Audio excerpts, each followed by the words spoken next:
भारत में आम तौर पर दो तरह के गृह प्रवेश की रस्में की जाती हैं।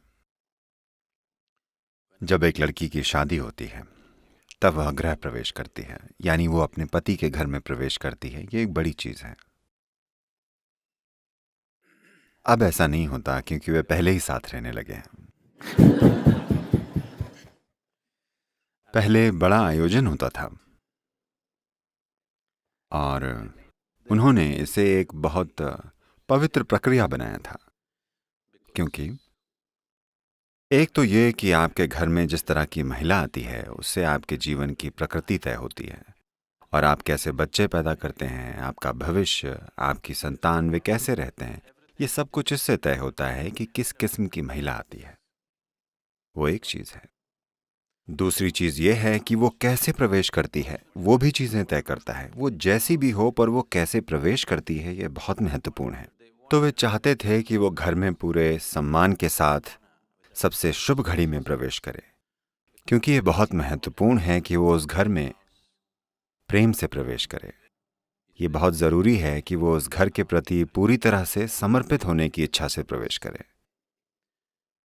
अगर वो अपने मन में, अपने दिल में कोई और चीज लेकर आती है तो वो उस परिवार को लाखों अलग तरीकों से बर्बाद कर सकती है। वो गलत तरह के बच्चे पैदा कर सकती है। लोग ये चीजें जानते हैं कि अगर वो घर में एक खास तरह की भावना के साथ प्रवेश करती है तो कल जब वो गर्भ धारण करेगी तो वो गलत तरह के जीवन को आकर्षित करेगी और गलत तरह के बच्चे पैदा करेगी, जिससे आपको जीवन भर कष्ट पहुंचेगा, है ना? अगर कोई बच्चा आपके घर में आता है तो वो भयंकर परेशानी पैदा कर सकता है, नहीं? आपको ऐसा नहीं लगता? तो वो किस तरह प्रवेश करती है ये बहुत महत्वपूर्ण है। इसलिए घर में प्रवेश करने से जुड़ी कई रस्में हैं। ये गृह प्रवेश है। ये एक पुराना घर है पर वो प्रवेश कर रही है, तो इससे जुड़ी बड़ी रस्म होती है।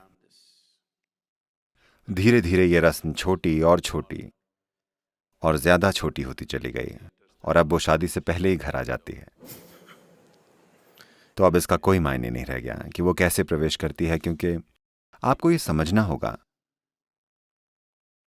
आज शादी मतलब है कि आप सोचते हैं कि दो लोगों के बीच थोड़ा सा रोमांस, पर पहले वे इसे ऐसे नहीं देखते थे। उन्होंने इसे एक साझेदारी की तरह देखा जिससे उनके और उनके बच्चों के बारे में सब कुछ तय होगा, और इस परिवार का भविष्य इस पर निर्भर करेगा कि वो महिला कैसी है और इस घर में कैसे प्रवेश करती है। तो उन्होंने उन्होंने पूरा ध्यान रखा कि वो घर में सही तरीके से प्रवेश करे। दूसरी तरह का गृह प्रवेश तब होता है जब आपने नया घर बनाया हो और आपका परिवार उस घर में रहना शुरू करना चाहता है। So, you want the house to be in the right kind of condition for you to move in. तो आप चाहते हैं कि घर में आपके प्रवेश करने से पहले वो सही स्थिति में हो। घर का डिजाइन, घर की सुंदरता, किस तरह का पेंट हो, किस तरह का ये हो वो हो, ये सब अलग चीजें हैं, वो भी महत्वपूर्ण है। पर उस जगह की ऊर्जा कैसी है ये बहुत ज्यादा महत्वपूर्ण है। तो इससे पहले कि आप वहां रहें, कोई भी ऐसे घर में कभी नहीं सोता था जिसे पवित्र न किया गया हो। तो यह स्थान की प्राण प्रतिष्ठा करने का एक छोटा रूप है। घर में रहने से पहले घर को, उस स्थान को प्राण प्रतिष्ठा द्वारा पवित्र किया जाना चाहिए, वरना लोग वहां जाकर नहीं रहेंगे। ये सभी चीजें जो की जाती थीं वो मुख्य रूप से जीवन ऊर्जा का एक उन्नत रूप बनाने के लिए की जाती थीं, ताकि वहां रहने वाले लोग स्वाभाविक रूप से खुशहाली की ओर बढ़ें। और ये समझ कि किसी भी इंसान को अप्रतिष्ठित स्थान में नहीं रहना चाहिए, एक ऐसी चीज है जो इस संस्कृति में गहरी बैठी हुई है। क्योंकि ये बिल्कुल ऐसा है मानो आप धरती में पौधा लगाते हैं, और अगर उसकी जड़ें अच्छी उपजाऊ मिट्टी में होंगी तभी फूल खिलेंगे, फल लगेंगे। जिस मिट्टी में ये जड़ें हैं, अगर वो पर्याप्त समृद्ध नहीं है, जीवन को कायम करने के लिए पर्याप्त उन्नत नहीं है, तो फूल और फल नहीं आएंगे। अगर वो आते भी हैं तो बहुत कम होंगे। It will never be a full-blown. कभी भरपूर फूल नहीं आएंगे, पौधा कभी भरपूर फल नहीं देगा। तो जीवन के इन पहलुओं पर हमने हमेशा अत्यधिक ध्यान, बहुत महत्व दिया। आप क्या खाते हैं ये बस उसके बारे में नहीं है, या आप किस तरह का काम करते हैं ये बस उसके बारे में नहीं है, आप किस तरह के स्थान में रहते हैं, पूर्व में ये बहुत महत्वपूर्ण है।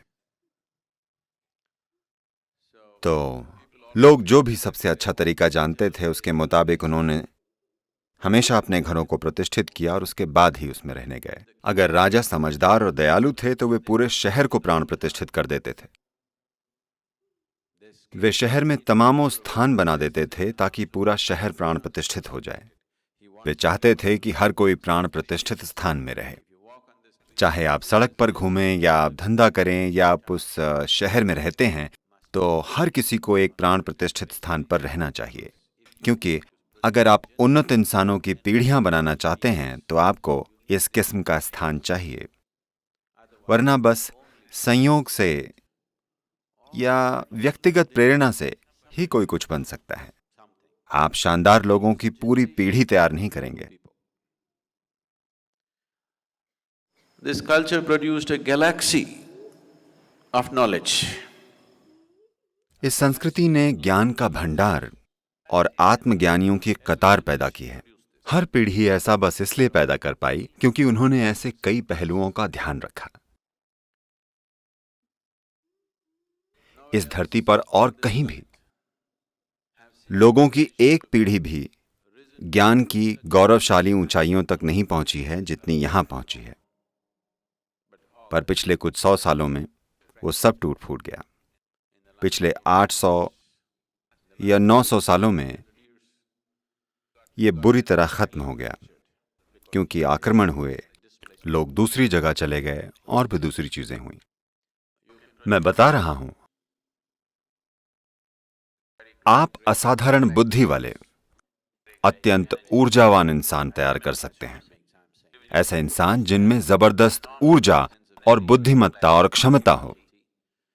अगर आप विशाल प्राण प्रतिष्ठित स्थान बनाते हैं, ऐसे विशाल प्राण प्रतिष्ठित स्थान जहां लोगों की पूरी पीढ़ियां उस किस्म की ऊर्जा और स्थान के संपर्क में रहें, ऐसा सौभाग्य लगभग हर परिवार के पास होता था, क्योंकि घर में रहने से पहले वे उससे प्राण प्रतिष्ठित करते थे। समय समय पे वे घर को उन्नत बनाने के लिए कुछ करते थे। ये लगभग हर घर में होता था। हर घर में साल में कम से कम एक बार जरूरी रस्में और प्रक्रियाएं संचालित की जाती थीं ताकि घर का वातावरण उन्नत हो सके।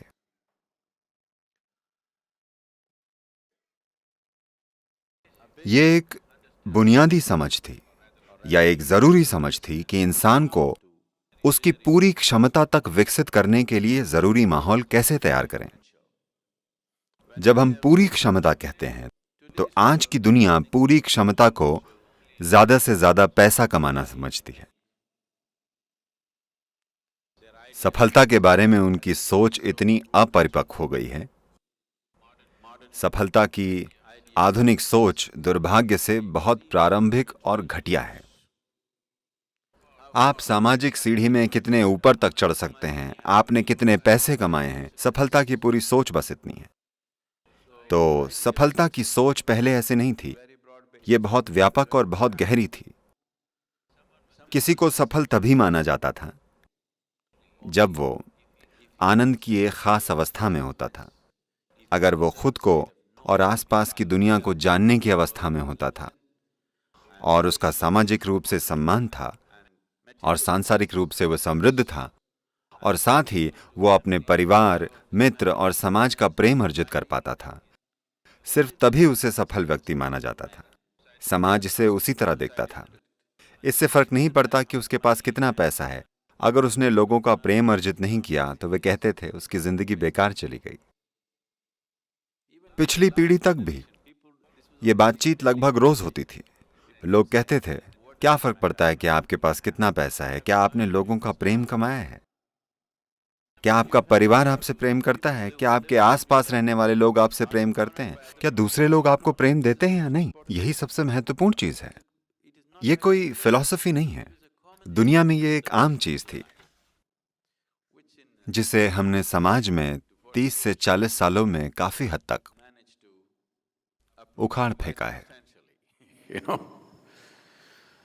तो गृह प्रवेश बस यही था कि आप इस पौधे के विकास के लिए सही किस्म की मिट्टी बनाना चाहते हैं ताकि वो फूले फले, अगर उसे ठीक से किया जाता है।